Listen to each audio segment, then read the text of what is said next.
Hello everybody and welcome. In this video I'm going to show you how to install and set up the application for your earbud Sony on your iPhone.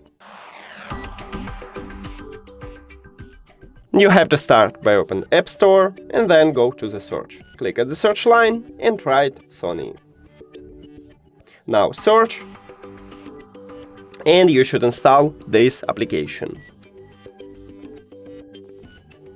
Select your region here, then click check and start.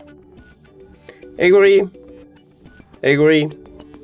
ask app not to track, but you can also allow it if you want to. Allow, next.